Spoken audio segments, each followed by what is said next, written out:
Carolina this week. Joining me now is Jeffrey Garland. He is a current Horry County School Board member, but wants to throw his hat in the ring to be a state representative representing District 58, which is Liston Barfield's seat, which he's retiring from. Thanks for being with me this morning, Mr. Garland. Thank you for having me. First off, for people who aren't familiar with your work on school board, tell us a little bit about who you are and now why you want to change positions. Well, my name is Jeffrey Garland. I've been a resident of Horry County for about 40 years now. I graduated from Coastal Carolina University with a BS in accounting and went on to Winthrop University and got my MBA. I've worked for state government. I've been a Horry County volunteer fire chief for a number of years. And I've retired now, so I'll be able to put this as my full-time perspective and my energy into this.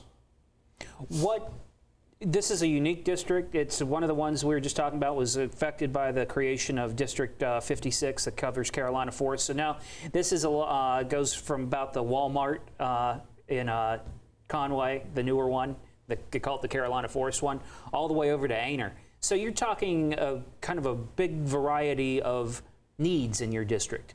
Let's start off talking about infrastructure, because that's one thing that affects every district in the county is infrastructure, and roads are something that really affect your district. Highway 501 cuts right through it. What do you want to see happen with Highway 501 over the next few years? We need to find some relief for the traffic on 501. It's horrible from Aner all the way to Myrtle Beach. And one of the reliefs that I think is very vital for Horry County is getting I-73 completed. That'll provide a lot of relief for 501, and it's going to help attract the industry and jobs into Horry County. And with tourism, I think this is a state priority. I-73 completion is a statewide priority more than just Horry County's priority. What do you think?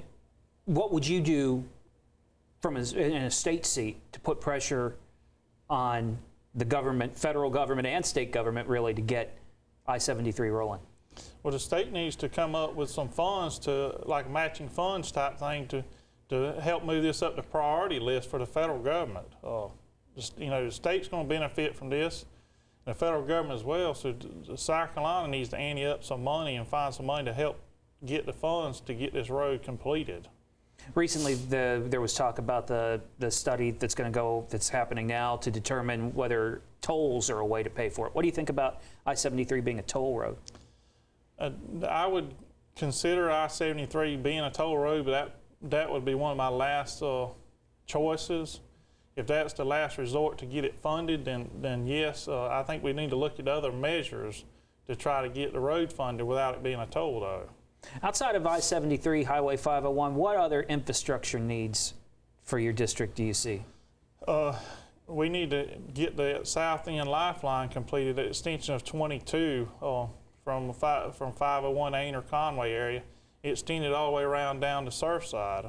Another road that we need to look at, I believe it's in the county's talking about the Ride 3 program, is extension of 31 further north into North Carolina, and possibly a connection to I-74 out of North Carolina as well would provide an additional interstate connector for Horry County.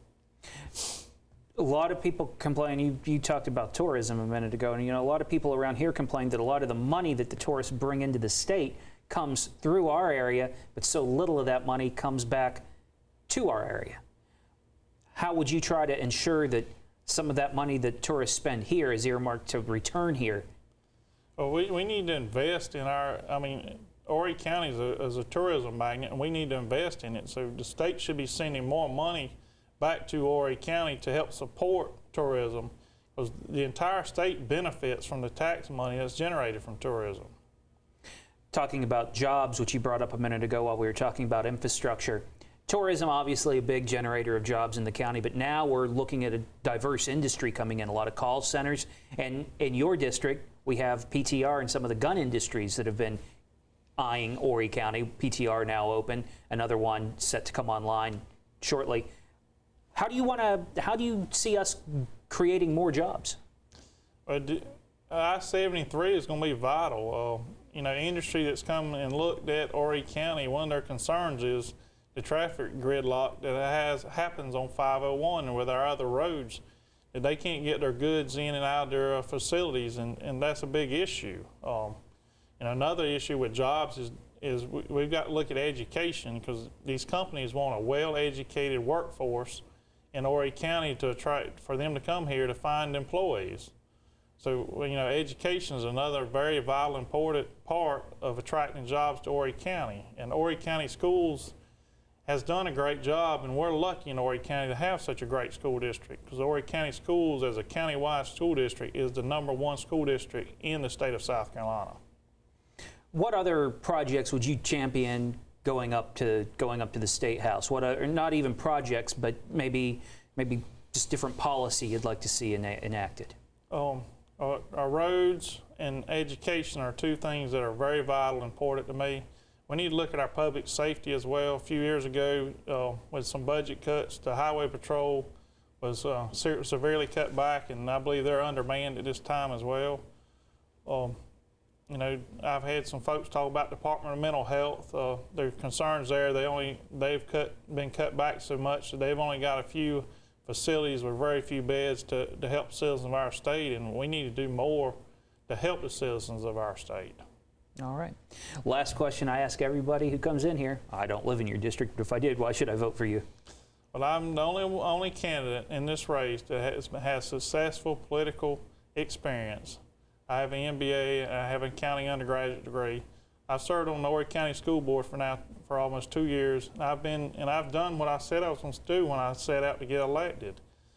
I have met with and all the candidates, including me, have met with Representative Liston Barfield, and he is selected to endorse me for this seat. And his response was that he feels like that I am the best suited candidate for District 58 to represent them in this race.